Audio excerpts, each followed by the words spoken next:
Assalamualaikum warahmatullah. Hadirin sekalian yang semoga senantiasa dirahmati dan diberkahi oleh Allah, jamaah Masjid Namirah yang semoga kita bersama senantiasa Allah berikan kesehatan dan keistiqomahan.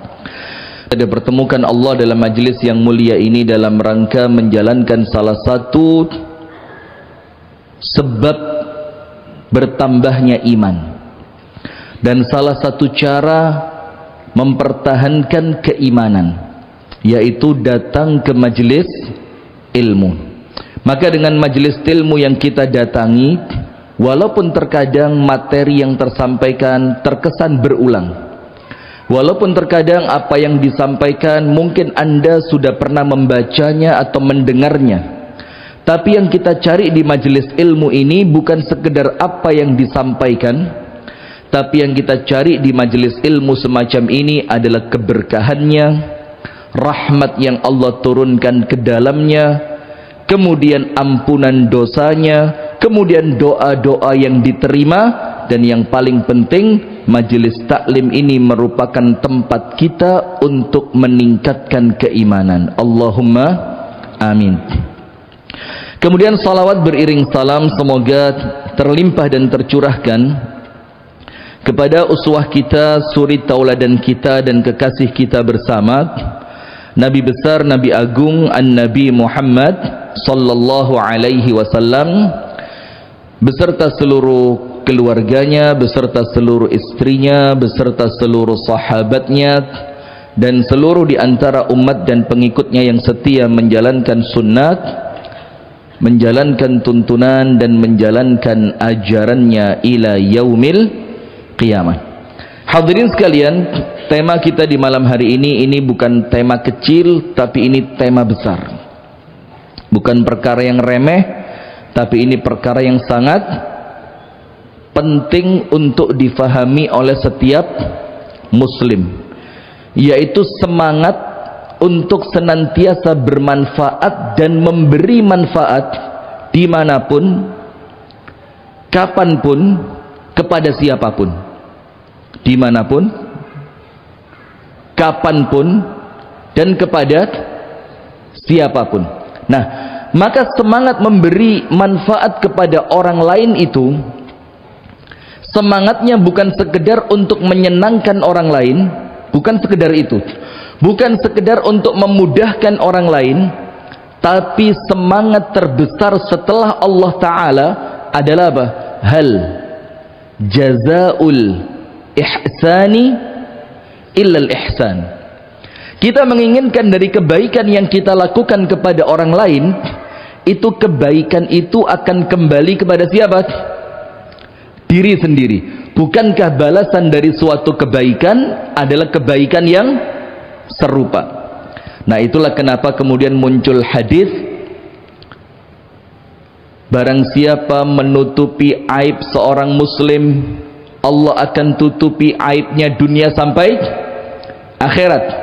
Barang siapa yang meringankan kesulitan orang muslim, Allah akan meringankan kesulitannya. Barang siapa memudahkan orang Islam, Allah akan memberikan kemudahan dunia sampai akhirat. Nah, maka dari situ judul ini muncul dari hadis Nabi, khairun nasi anfa'uhum linnas. Manusia yang paling baik di antara kalian, ingat, bukan yang paling panjang sholatnya, bukan yang sekedar istiqomah puasanya, bukan yang paling lebar jilbab dan gamisnya, bukan mereka yang paling pintar menghafalkan Al-Quran dan Al-Hadisnya, tapi khairun nas anfa'uhum linnas. Sebaik-baik manusia adalah mereka yang paling banyak memberikan manfaat untuk orang lain. Nah, siap. Sekarang kita mulai yang pertama. Silakan dibuka surah Al-Ma'un. Surat apa? Al-Ma'un. Ada yang bawa Al-Quran? Nggak ada. Yo, ini majelis taklim betulan yo ini. Suka saya kalau begini ya. Jadi kalau majelis taklim seperti ini Pak, ini jamaahnya nanti dibaleni ceramai gak kroso, karena sebelumnya gak ngerti, gak moco, gak nulis. Ini majelis taklim paling top ini. Dan kami dengan beberapa ustadz di Malang itu sudah mulai bikin kajian mulazamah. Mulazamah itu kajian intensif, bukan insentif, bukan intensif. Jamaahnya dibatasi, tidak masuk 3 kali dicoret, dan ada evaluasi. Karena kalau ngaji model begini terus Pak, maaf ya, manfaatnya ada. Tapi dibandingkan ngaji yang mulazamah, itu tentu manfaatnya lebih besar yang intensif tadi, yang betul-betul ada cara kita untuk mengetahui murid ini ngerti atau tidak. Baik, kita mulai yang pertama, surah apa? Al-Ma'un. Sekarang lihat, kita mau hitung bersama-sama ya. Di dalam surat Al-Ma'un, orang yang kemudian Allah katakan dia adalah mendustai agama Islam, ngakunya muslim, tapi Allah menilai keislaman mereka, dan Allah katakan kalian berdusta dengan keimanan kalian, kalian berdusta dengan keislaman kalian. Nah sekarang kita lihat, kita hitung bareng-bareng, apa yang menjadikan Allah menilai keislaman mereka itu dusta. Nah kita kan nggak mau kan dibilang Islam kita ini apa? Dusta. Kita kepingin Islam kita, iman kita, perjuangan kita itu betul-betul oleh Allah dinilai, dan oleh Allah Ta'ala diberikan balasan yang sempurna. Sekarang kita mulai.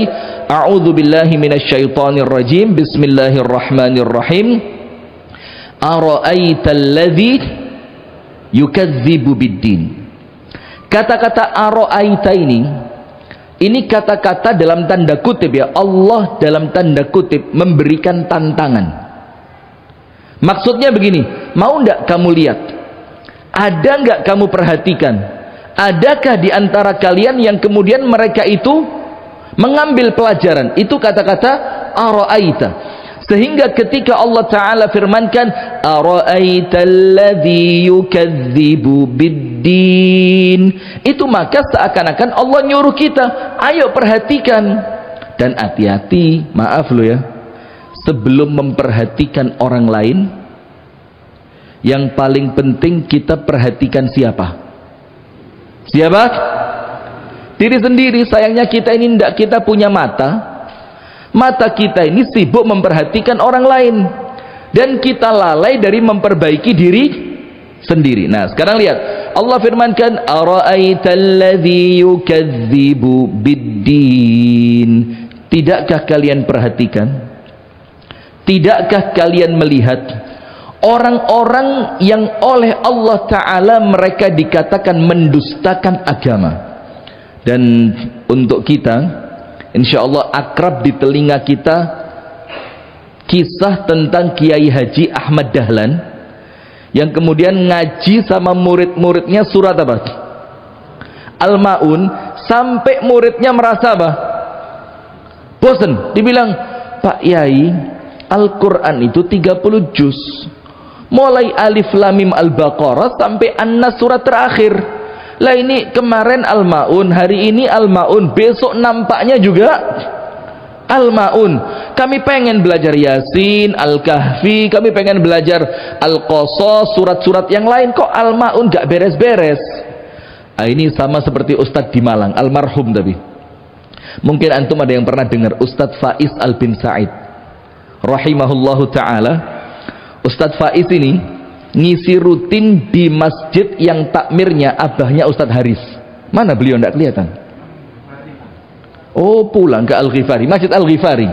Nah itu Ustadz Faiz ngisi di Al-Ghifari setiap hari Senin, dan pengajiannya temanya setiap pekan cuma 3, gak tahu ganti. Kisah Abu Bakar, tafsir Al-Fatihah, dan ciri orang yang imannya sempurna. Kisah Abu Bakar, tafsir Al-Fatihah, dan ciri orang yang imannya sempurna. Namanya manusia kan, ketika mereka datang sholat maghrib dilihat Ustadz Faiz, waduh ini meneh ini, Al-Fatihah, Abu Bakar, iman. Al-Fatihah Abu Bakar iman. Lama-lama Ustadz Faiz ngerti, iki jamaah mulai bosen. Apa kata Ustadz Faiz? Materi pengajian Senin ini podo plek mbek Senin minggu ini. Sing bosen mulih. Langsung terang-terangan. Yang bosen apa? Pulang aja katanya. Subhanallah. Dan tidak ada yang berani. Tampangnya kereng ini orang. Tidak ada yang berani. Nah sudah. Maka sama seperti Kiai Haji Ahmad Dahlan dengan murid-muridnya. Ketika diulang lagi Al-Ma'un, diulang lagi Al-Ma'un, ditambahi lagi Al-Ma'un, dikaji lagi Al-Ma'un, muridnya bosan. Pak Yai yang lain dong. Apa kata Kiai Haji Ahmad Dahlan? Sini, sip. Yang protes mana? 1, 2, 3, 4 dihitung. Ayo ikut saya jalan-jalan. Diajak keliling di kampung Kauman situ. Jawab apa? Yogyakarta. Ketemu satu perempuan di pinggir jalan sakit, tidak bisa berobat. Ketemu lagi di sebelah sana anak kecil, ditanya bisa baca tulis tidak? Dibilang tidak bisa. Ketemu lagi agak jauh lagi ada orang menahan perut karena kelaparan. Ketemu lagi di sebelah sana seorang perempuan diusir oleh suaminya, tidak punya tempat untuk berteduh. Sampai kembali ke pondoknya, yang dia temui semua orang-orang dengan problem sosial. Dengan problem apa? Sosial. Apa kata Kiai Haji Ahmad Dahlan? Selama mereka masih ada, Al-Ma'un jalan terus. Selama mereka masih ada, Al-Ma'un jalan terus. Kenapa? Karena Al-Ma'unnya belum menggerakkan kita. Jadi percuma Pak ngaji tiap malam sama tetangga tidak pernah senyum. Ngaji tiap malam ada orang tidak punya duit, tidak dipinjemin, tidak dikasih. Ngaji tiap malam mobilnya banyak, ada tetangganya dia mau ke rumah sakit, satu mobil tidak dikeluarin. Ada yang begitu? Wake, tidak usah ada wake. Nah maka itulah fungsinya kita duduk di majelis ta'lim. Ibu-ibu, bu, jangan selfie aja, ngaji, nulis ya. Bah, ya saya lihat dari tadi ngini toh ibu. Bu, handphonenya disimpan dulu ya. Bu, nanti kalau mau foto sama saya nanti ada waktunya. Tenang aja, bismillah. Sombong ya. Kualat tulis. Nah, sudah. Saya lanjutkan kembali. Baru di sini ngerjain ibu-ibu kualat ini. Tempat lain enggak? Medeni Lamongan ini. Nah, sudah. Maka Al-Ma'un tadi, kata Kiai Haji Ahmad Dahlan, ayat ini, surat ini seharusnya menggerakkan. Ketika ayat yang dibaca dari Al-Ma'un tidak menggerakkan, maka dipelajari, diulang lagi. Dan itu kita Pak. Kita belajar Quran itu bukan hanya untuk dihafalkan. Kita belajar hadis itu bukan untuk menambah ilmu, tapi ilmu yang kita cari supaya menggerakkan kita, bagaimana kemudian pergerakan itu bermanfaat untuk sesama manusia. Nah sekarang lihat, ara'aital ladzi yukadzibu biddin. Dan ini tidak ringan. Dianggap sama Allah kita mendustakan agama. Kita mendustakan apa? Agama. Fadzalikal ladzi yad'ul yatim. Nomor satu apa? Langsung urusannya dengan sesama manusia. Tidak ngomong tauhid, tidak ngomong syirik, tidak ngomong akidah, tidak pakai ngomong ini bid'ah, ini la. Pertama kali apa? Fadzalikal ladzi yad'ul yatim. Yang pertama, siapa yang mendustakan agama? Ketika ngelihat anak yatim malah diusir, diusir. Kamu ngapain ke sini? Kamu anaknya siapa? Loh kamu tidak ada kekerabatan sama saya. Loh urusannya apa minta sama saya? Loh aku bapakmu, aku ibumu, aku paman. Lah, diusir. Itu nomor satu. Dan dijelaskan oleh Kiai Haji Ahmad Syurkati. Tahu Ahmad Syurkati pendiri apa? Al-Irsyad. Kiai Haji Ahmad Syurkati atau dibilang Syekh Ahmad Syurkati itu mengatakan yadu'ul yatim, itu mengumpulkan anak yatim di satu tempat. Itu yadu'ul yatim. Dan kita enggan memasukkan anak yatim ke rumah kita. Padahal hadis kafilul yatim, menaungi anak yatim, mengasuh anak yatim, itu hadisnya bagaimana? Akan membersamai Rasulullah di surga seperti kedua ini jari. Tapi mengasuh anak yatim itu ambil satu, ambil dua, ambil semampu kita, masukkan ke rumah kita supaya dia ngerasakan punya bapak, supaya dia ngerasakan punya ibu, supaya dia ngerasakan makan bareng keluarga, supaya dia merasakan rekreasi bareng keluarga. Bukan dikumpulkan sak kamar yatim kabeh.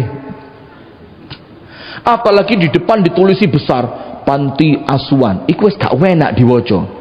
Yatim piatu, ditambahi lagi masih kurang, duafa, fukoro, masakin, terlantar. Itu baru mau masuk, mentalnya apa? Down sudah.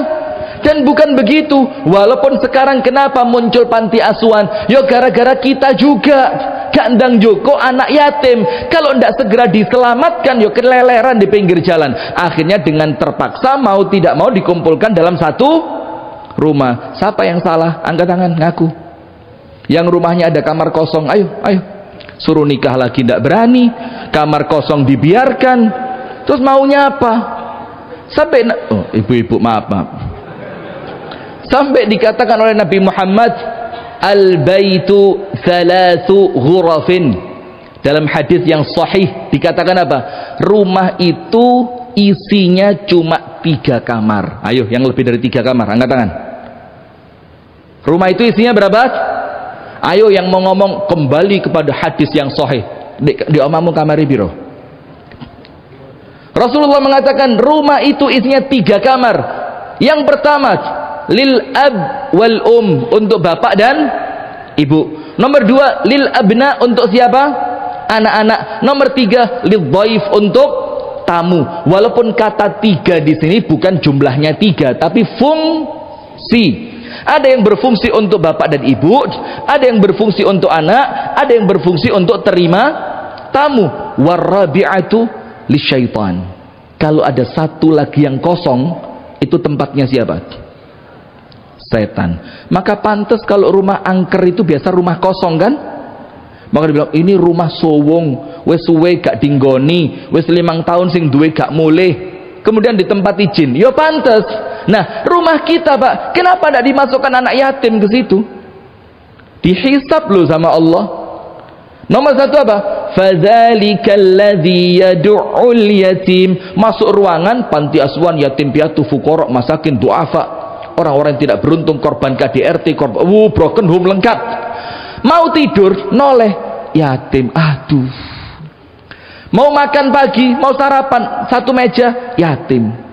Berangkat kerja, berangkat sekolah bareng yatim.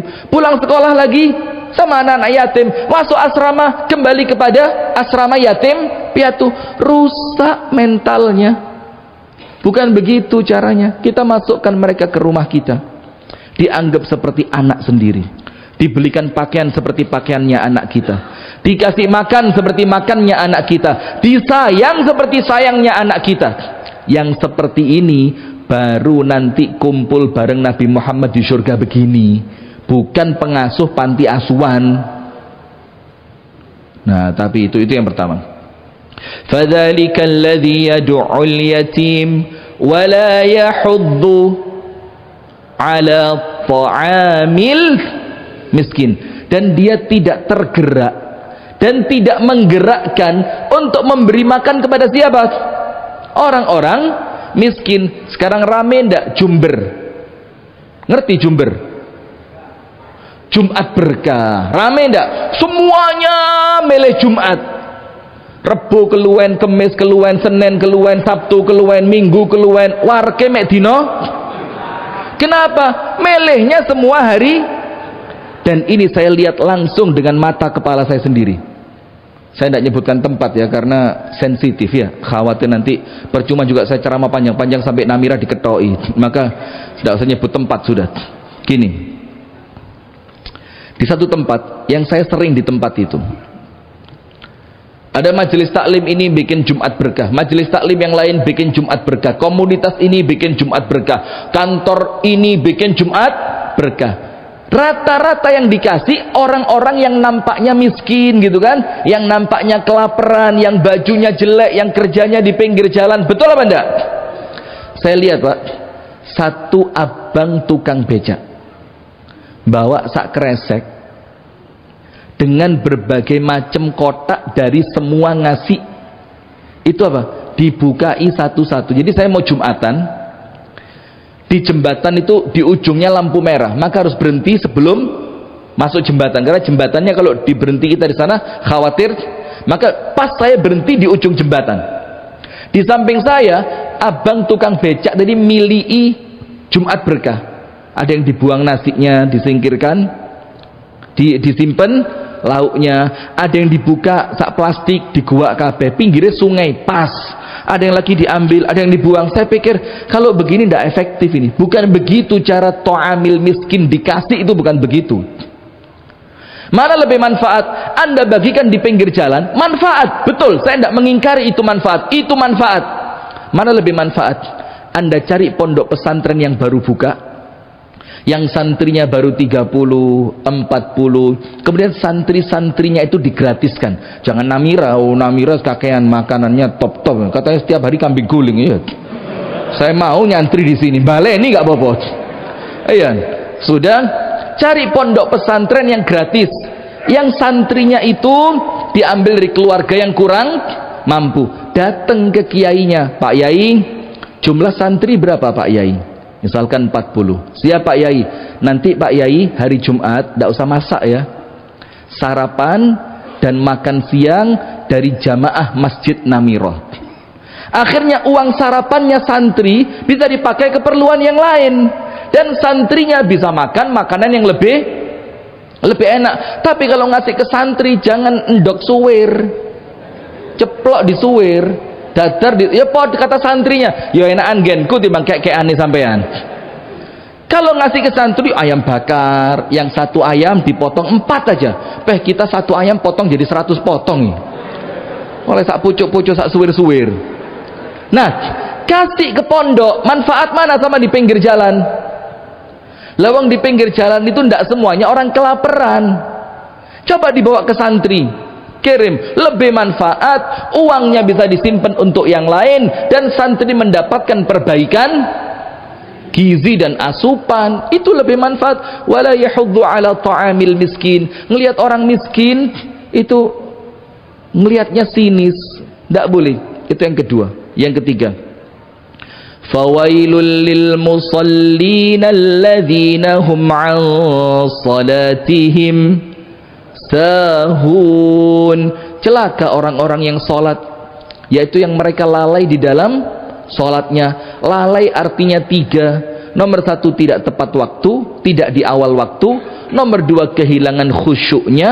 Nomor 3, kehilangan rukun dan wajibnya. Itu orang yang sholatnya bakal menjadikan dia celaka. Sholat saja bisa celaka, apalagi tidak sholat. Saya lihat satu artis podcast dengan artis yang lain podcast gitu, ditanya, siap mati nggak?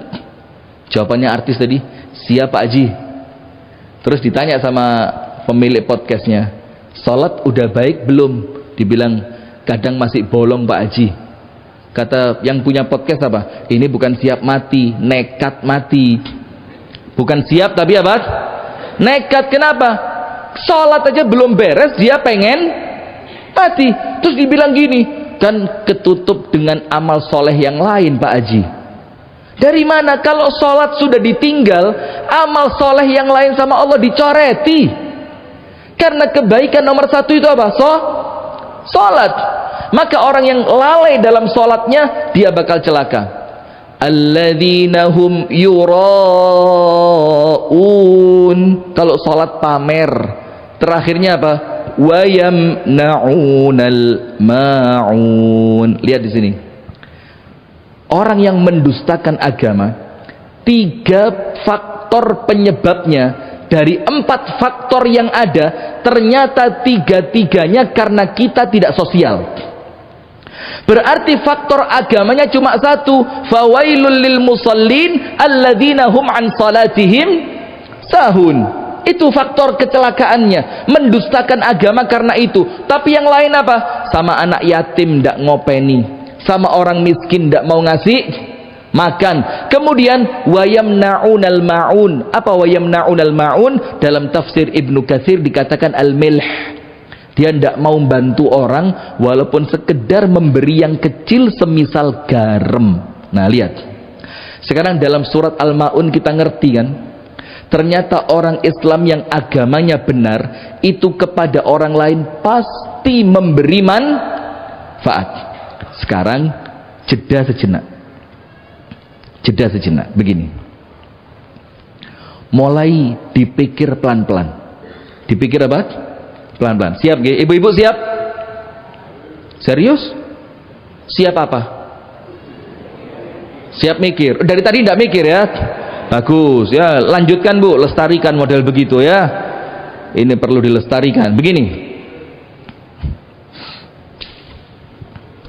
Difikirkan bersama-sama, pelan-pelan aja, alon-alon. Dan syaratnya satu, jujur. Syaratnya apa? Jujur. Tidak boleh bohongi diri sendiri, dan itu pun tidak akan sukses. Anda bohongi diri sendiri, bisa berhasil? Tidak mungkin, wong Anda tahu siapa diri Anda kan? Pertanyaannya, manfaat tidak keberadaan Anda di tempat Anda?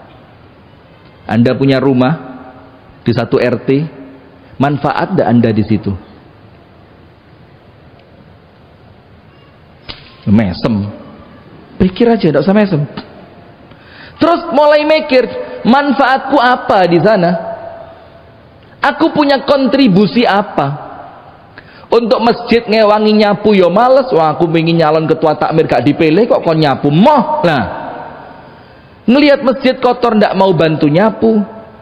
Ngelihat rumahnya tetangga orangnya miskin, atapnya rusak, yo ndak tergerak untuk gotong royong.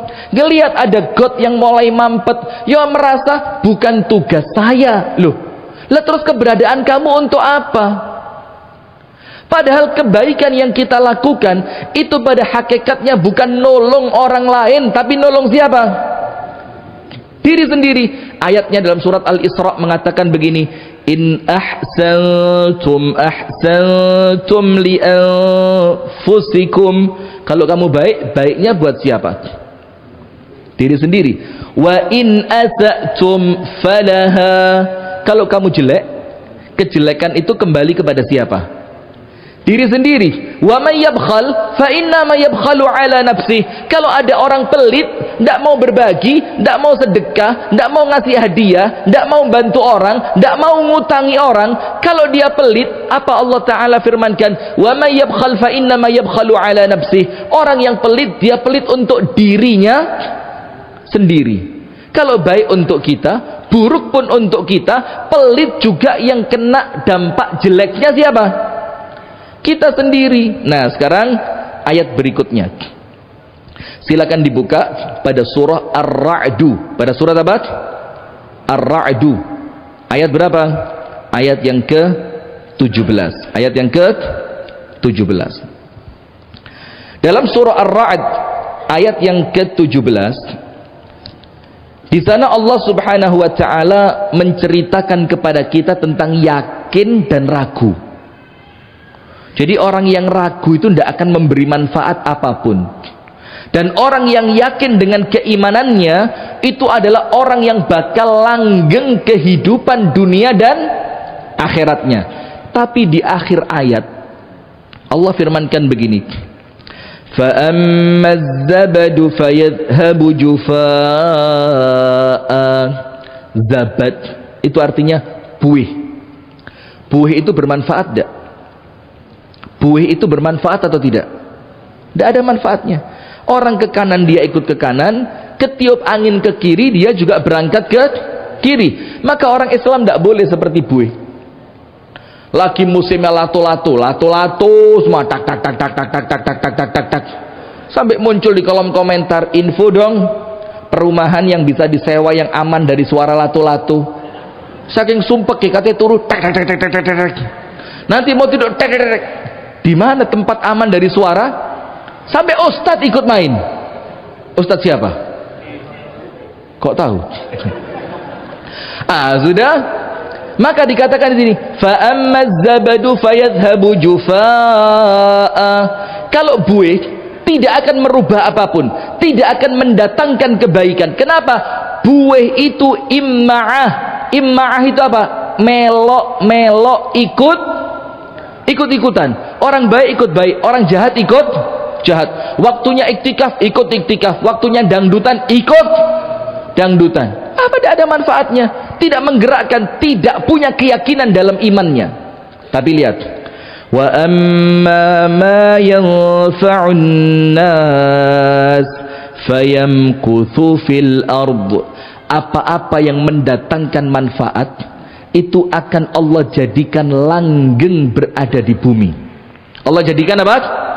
Langgeng. Sekarang begini, banyak enggak yayasan-yayasan Islam bermunculan? Ayo, banyak atau tidak? Banyak. Banyak yang sudah tutup atau masih aktif? Tutup. Bikin yayasan itu sekedar pantes-pantesan, resmi-resmian. Mosok gak tercatat notarisnya, kan begitu. Supaya kalau ada dana masuk, wadahnya resmi.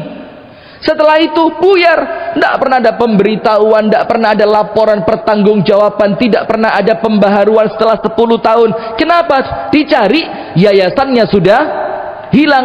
Sekarang satu masalah, kenapa yayasan-yayasan Islam itu tidak langgeng? Karena dia tidak mendatangkan manfaat untuk umat Islam. Sementara Allah firmankan dalam surat Ar-Ra'd ayat 17, wa amma ma yanfa'un nasa fayamkuthu fil ardi. Apa-apa yang bermanfaat oleh Allah dilanggengkan di muka bumi. Maka Anda bikin masjid, Anda bikin pesantren, Anda bikin yayasan, Anda bikin komunitas, syaratnya cuma satu, mendatangkan manfaat. Kalau dia bermanfaat oleh Allah pasti dilanggengkan. Nah, berarti salah satu eksistensi Islam di muka bumi itu ada, sebabnya apa? Manfaat. Sebabnya apa? Manfaat.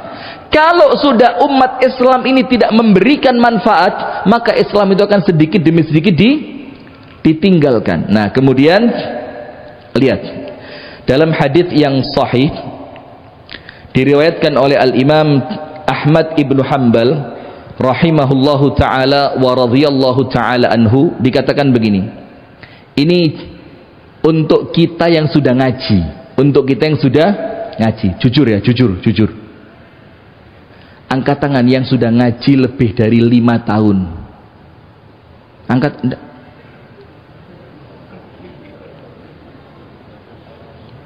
Saya pakai bahasa Indonesia nggih.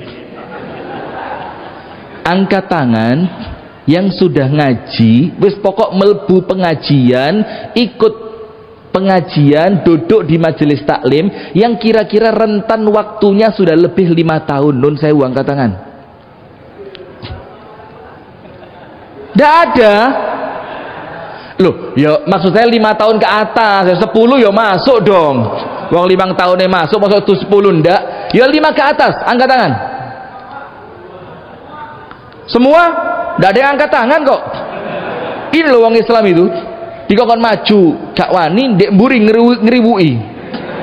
Ruwet, angkat tangan tok ndak wani. Angkat tangan yang sudah ngaji lebih 5 tahun.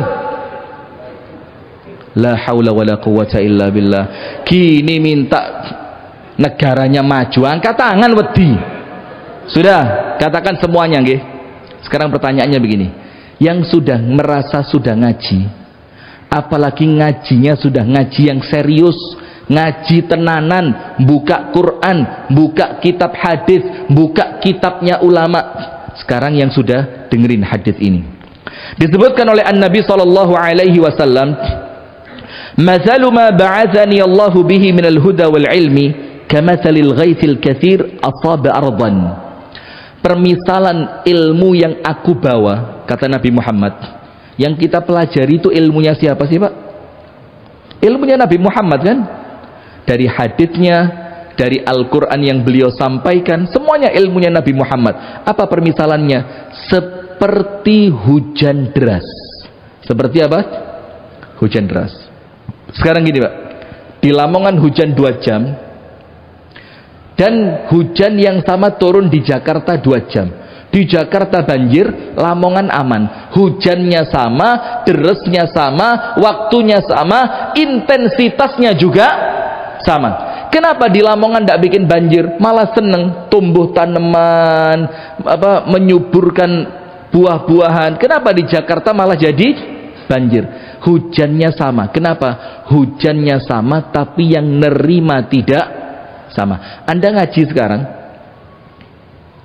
dengan materi yang sama, yang menyampaikan juga sama, tempat duduknya sama, AC-nya juga terasa dengan sama, tapi ketika Anda pulang, sama tidak hasilnya?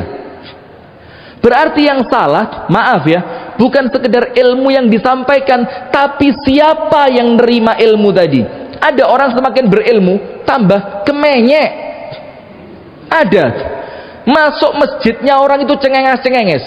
Mana imamnya ini? Imam kayak gini. Tidak ada yang pinter di kampung ini. Loh. Ada yang semakin berilmu, semakin merunduk.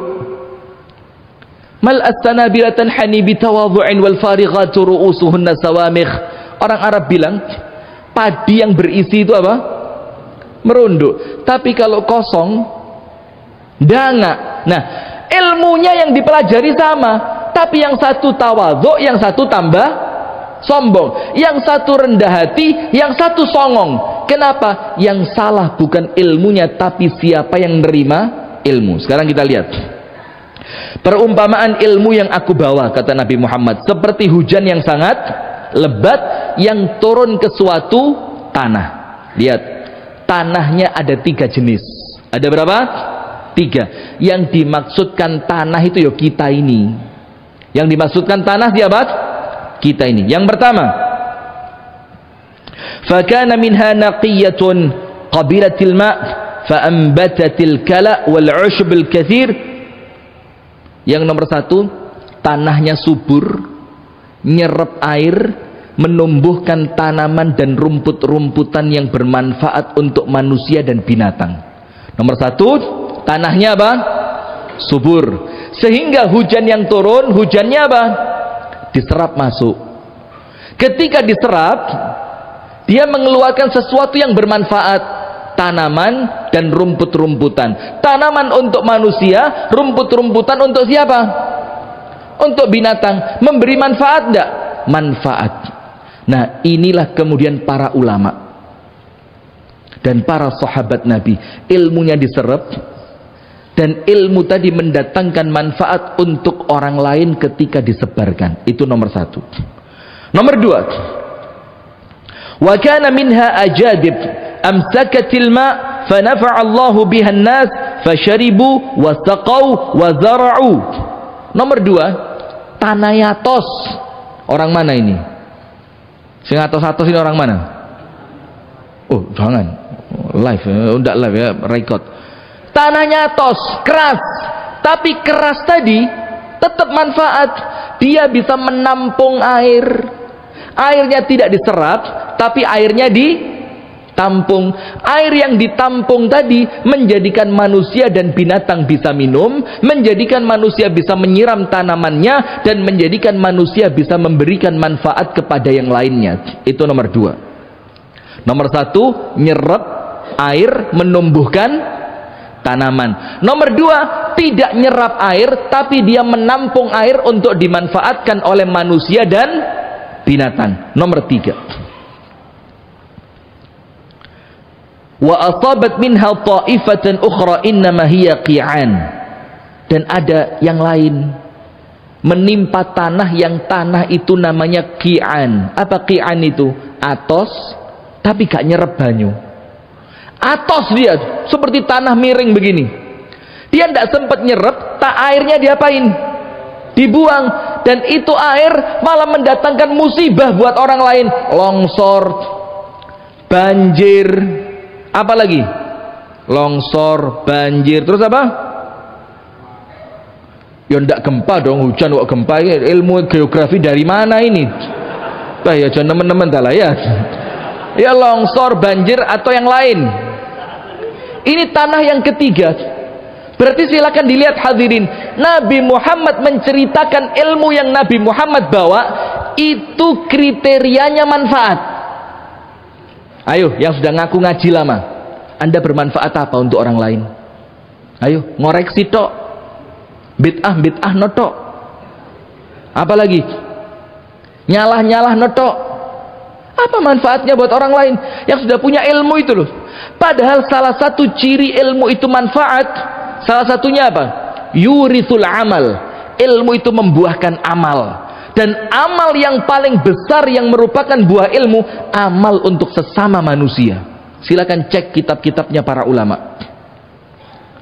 Bukan sekedar amal untuk tahajud sampai sikile abuh. Boleh, bagus. Tapi Imam Syafi'i tahu, Imam Syafi'i itu lebih milih nulis ilmu dibandingkan sholat tahajud. Ketika ditanya sama muridnya, ya Imam, tahajud itu kan ciri ibadah orang-orang kecintaan Allah, kok panjenengan boten sholat tahajud? Apa kata Imam Syafi'i? Tahajud bagus, tapi manfaatnya cuma untuk saya. Apa manfaatnya tahajud saya untuk orang lain? Ayo panjenengan tahajud sampai baduke ngapal, bikin orang kelaparan jadi kenyang? Enggak. Panjenengan tahajud sampai bacanya 10 juz satu malam, 10 juz, bikin kekeringan teratasi? Enggak. Tapi kata Imam Syafi'i, saya milih menuliskan ilmu karena menuliskan ilmu itu manfaat untukku dan untuk orang lain. Itu loh manfaatnya ilmu itu. Nah, maka Nabi Muhammad menceritakan ilmu yang beliau bawa itu seperti tanah. Ada tanah yang tiba-tiba nyerap, dan apa yang diserap menumbuhkan kebaikan untuk manusia, menumbuhkan pemikiran yang benar, menumbuhkan pergerakan yang manfaat, lihat pahlawan nasional zaman dulu, semuanya orang berilmu, menggerakkan kemerdekaan, bikin taman siswa, bikin sumpah pemuda, Bung Tomo di Surabaya menggerakkan. Kenapa? Punya ilmu, menggerakkan, diserap, memunculkan sesuatu yang manfaat. Nomor dua apa? Walaupun gak nyerap, tapi minimal manfaat buat orang lain.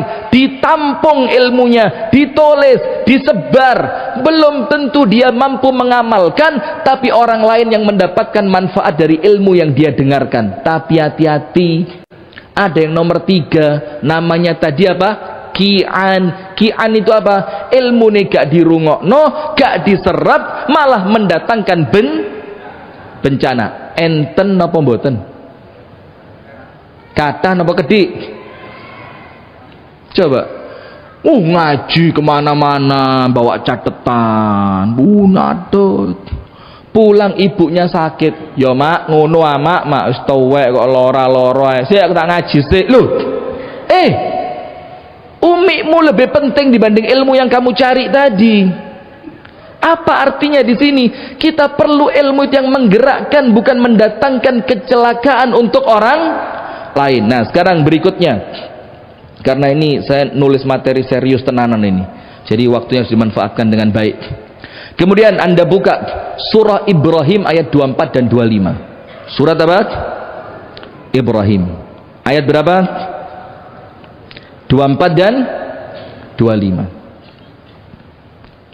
Nomor satu tadi surat apa? Al-Ma'un. 3 sebab orang itu dikatakan mendustakan agama. Dari 4 sebabnya, yang ketiganya berurusan dengan sesama manusia.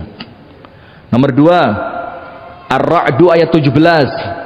Apa-apa yang mendatangkan manfaat oleh Allah bakal dijadikan apa? Langgeng. Jadi kalau tidak manfaat, tidak mungkin bisa langgeng. Kenapa? Karena asas agama Islam ini asas manfaat.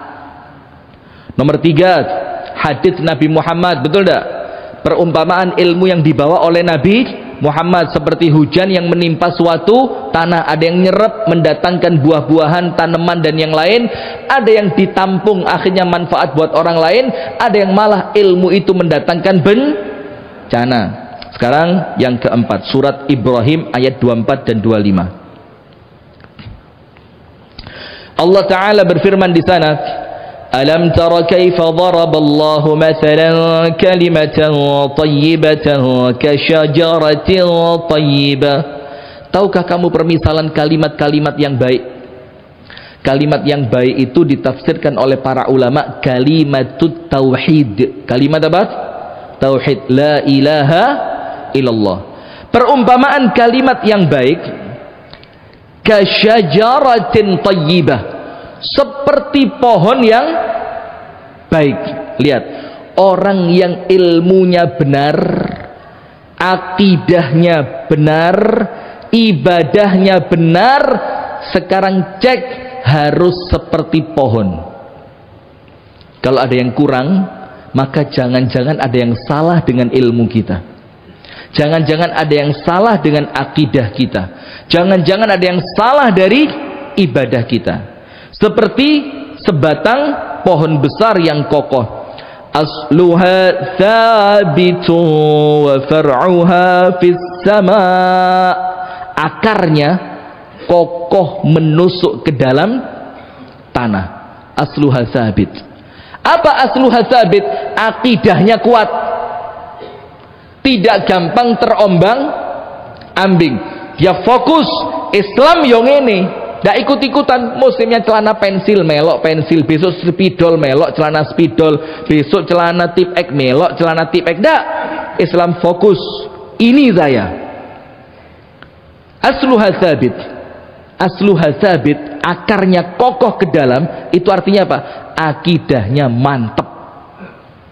Maka maaf ya, dimanapun kita ngaji, kalau tidak ada ngaji akidahnya eman. Ngaji itu penting. Yang lebih penting ngaji tentang Allah Ta'ala, mengenal Allah, yaitu dengan apa? Akidah yang benar. Itu yang paling menjadikan kita kokoh. Maka semuanya pernah tahu kan cara orang Arab nanam kurma. Anda kan baca di broadcast segala macam itu, ketika bijinya ditanam, di atasnya dikasih apa? Ditutupi batu. Anda kan dengar cerita, saya ngelihat tutupin batu. Dan batunya bukan batu kecil, gede dan lebar, berat. Tujuannya apa? Agar dia tidak buru-buru keluar sebelum akarnya kuat. Nah ini kita Pak, ojo cepet-cepet ngomong sak durungi ilmu nih mantep. Al ilmu qablal qawli wal amal. Kadang-kadang maaf loh ya, hatta penceramah, kadang-kadang lek wis ngisi pengajian gak gelem belajar.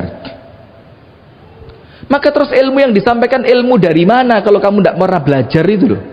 Nah maka akarnya dulu dikuatkan. Asluha zabit. Terus apa? Wa far'uha fis sama. Tapi puncak ujung dari pohon tadi itu bisa tembus ke langit. Artinya apa? Dia orangnya dunia tapi hatinya di akhirat. Bagaimana itu? Lihat. Tu'ti ukulaha kulla hinin biizni rabbiha. Yang terus menerus tidak pernah berhenti dia memberikan manfaatnya dengan izin dari Allah. Buah-buahannya manfaat, daunnya manfaat, teduh di bawahnya manfaat, air yang diserap olehnya manfaat, menyuburkan tanahnya juga manfaat, memberikan oksigennya juga manfaat. Itulah yang Allah sebutkan tentang orang Islam, ibarat pohon yang akarnya kokoh, hubungan akidahnya dengan Allah tidak goyah. Tapi apa? Tapi dia kembalikan semuanya kepada Allah dengan cara memberikan manfaat kepada semua manusia. Itu surat Ibrahim 24 dan 25. Sekarang hadis. Ini belum penutup, tapi insya Allah waktunya pas ini. Hadis yang sahih pula diriwayatkan oleh Imam Ahmad, disebutkan apa? Inna mathalal mu'mini kamathalin nahlah. Orang beriman itu perumpamaannya seperti seekor lebah. Nahlah. Seperti apa? Lebah. Ibu-ibu tahu tawon? Tahu tawon? Tahu. Manfaat enggak Bu tawon itu? Sampai ketika saya masih di Jakarta dulu, saya itu tinggal di dekat ada pusat penelitian pertanian. Salah satu yang diteliti itu apa? Tawon. Itu diteliti, itu katanya entupnya. Entup itu apa bahasa Indonesianya? Enggak, ya sengatannya ya kurang pas. Ya entupnya itu pucuke itu ya. Entupnya itu bisa ngobati penyakit katanya. Bayangin, sampai sesuatu yang menyakitkan pun mendatangkan manfaat. Apa lebah itu kata Rasulullah? Dibilang begini oleh Nabi Muhammad sallallahu alaihi wasallam, akalat tayyibatan. Makannya makanan yang baik. Coba lebah makannya apa? Dari bunga-bungaan kan? Dia hinggap di bunga, diambil di dalam bunga, dari disedot sama dia. Makanannya baik. Itu orang beriman. Tidak ada yang masuk ke telinganya, tidak ada yang dipandang oleh matanya, tidak ada yang masuk lewat mulutnya, kecuali sesuatu yang baik. Maka hati-hati loh telinga ini. Telinganya orang beriman itu tidak boleh mendengarkan kecuali yang elok saja. Maka hati-hati yang suka nonton gosip-gosip, ada artis yang hidungnya keluar darah. Tahu ibu-ibu? Hidungnya keluar darah banyak itu di foto gitu. Ibu-ibu tahu? Mosok? Nggak tahu? Nah, tidak mendengarkan kecuali yang baik, tidak melihat kecuali yang baik, tidak dia masukkan ke dalam mulutnya kecuali yang baik. Sekarang saya mau tanya, kenapa pertama hadis yang menceritakan tentang lebah itu kenapa makanannya dulu, bukan madunya dulu? Ayo. Karena munculnya kebaikan tidak mungkin kecuali diawali dengan masuk sesuatu yang baik. Tapi kalau masuknya sudah sesuatu yang buruk, haram. Kupingin ngerungokno sing elek, meripating melihat yang tidak boleh dilihat, maka akan muncul dari semua itu keburukan. Dan itu pasti, yang awalnya buruk akhirnya pasti buruk. Makanannya buruk, doanya tidak diterima, ibadahnya tidak khusyuk, tidak bisa mendatangkan kebaikan. Maka yang pertama kali Rasul katakan orang beriman seperti lebah, yang diurus pertama apa? Apanya? Makanannya. Jadi tidak remeh loh Pak. Ketika kita ingin mendatangkan manfaat untuk orang lain, diri kita harus benar dulu. Makanannya benar, yang menjadi asupan telinganya benar, yang menjadi pandangan matanya benar, yang di komunitasnya orang-orang yang benar, dan itu asupan buat dia. Yang pertama, akalat tayyibatan. Baru berikutnya apa? Wa wada'at tayyibatan. Ketika makannya benar, keluarnya juga benar. Apa maksudnya? Kalau ilmu Anda benar, akan menghasilkan kebaikan.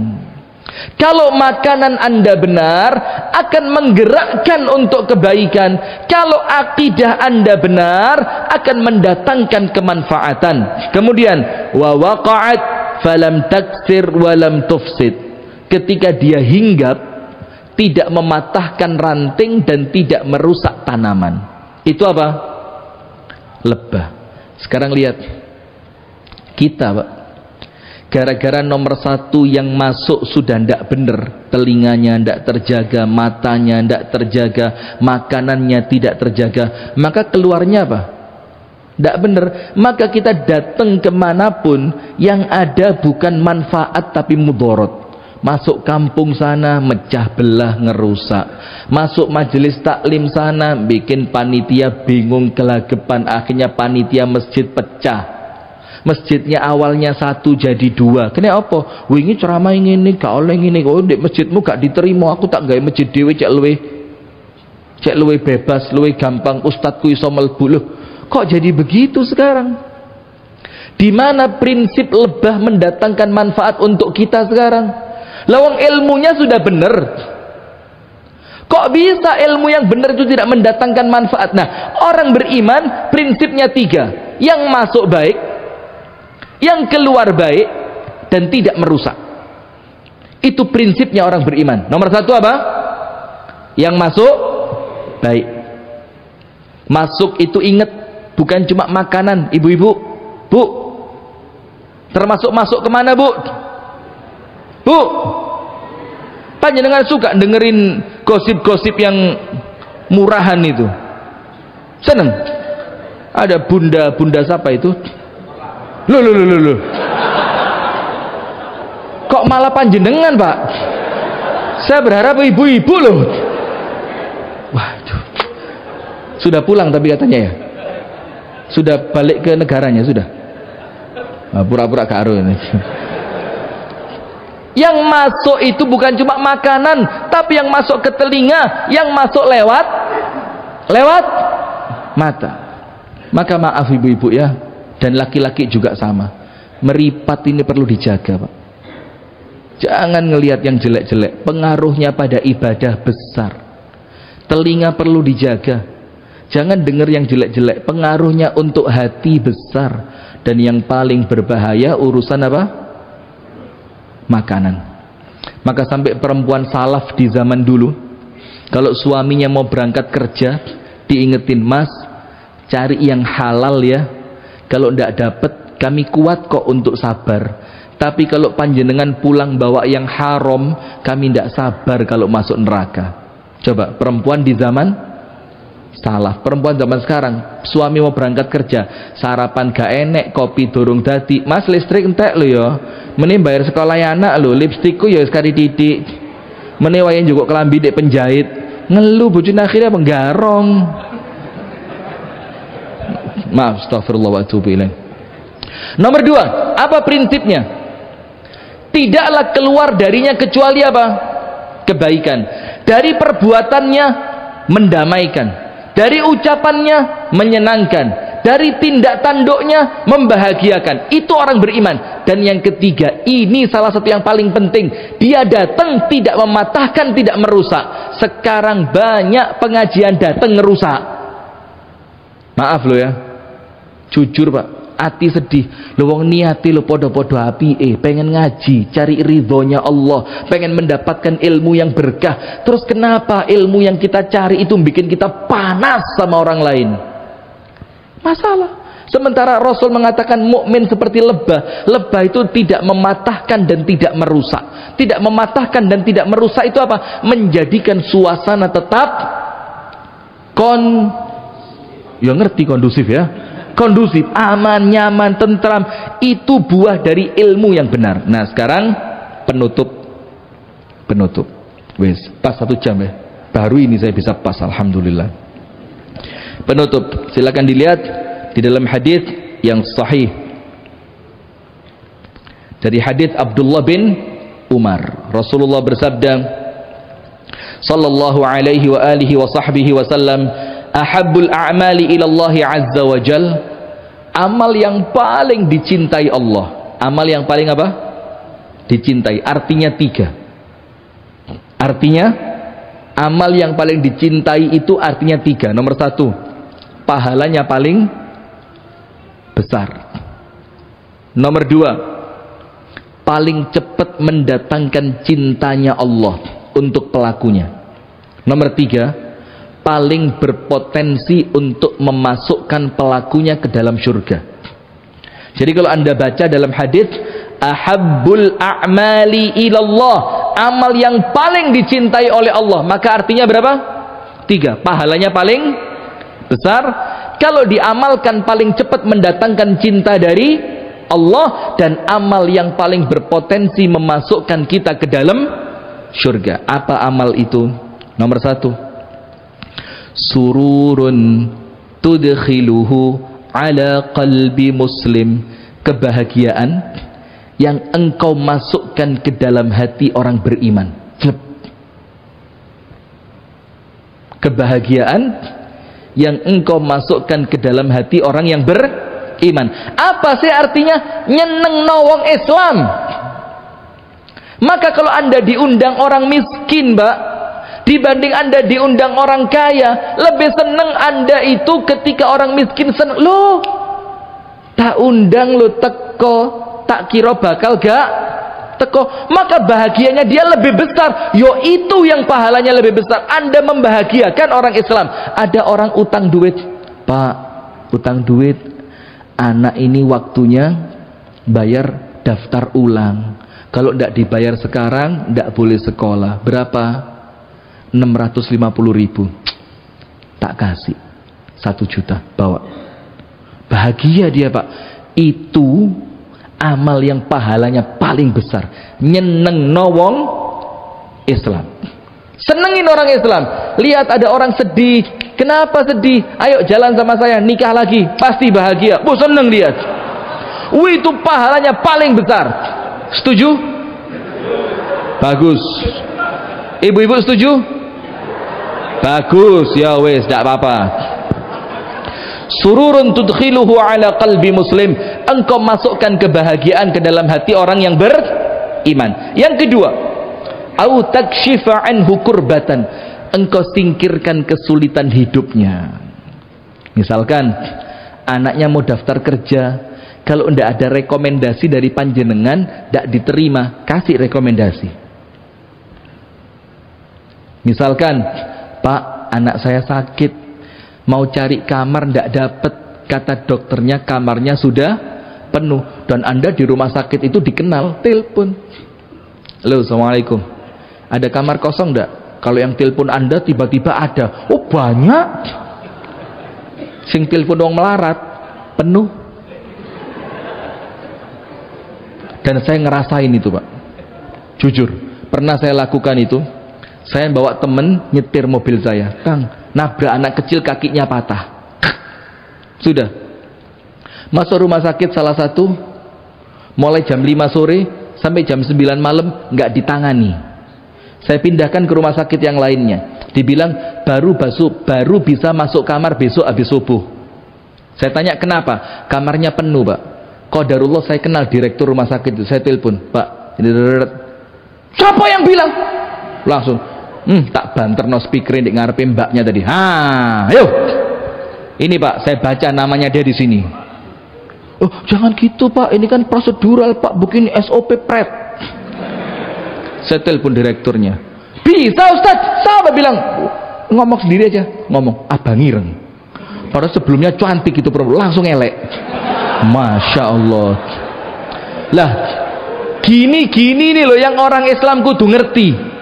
Jangan mempersulit, atau apa?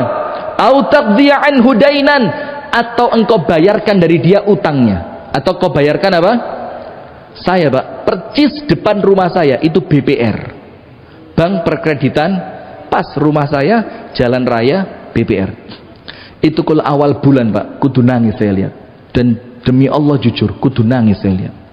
Orang-orang datang tua-tua, orang-orang yang nampaknya miskin, sepeda motornya jelek, bayar apa? Cicilan. Ya Allah, saya mikir sama, ya Allah, le aku sugih ya Allah, tak tutup kabeh utangnya orang-orang itu. Kok selamat gak sugih? Enggak kan? Artinya kita kepingin Pak, minimal punya niat. Minimal apa?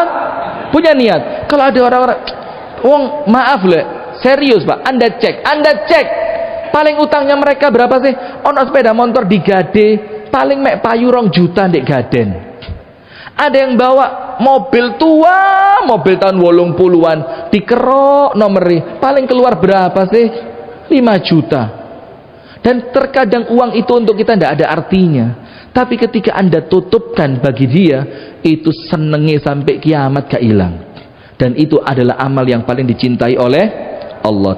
Dan oleh Nabi Muhammad ditutup dengan apa?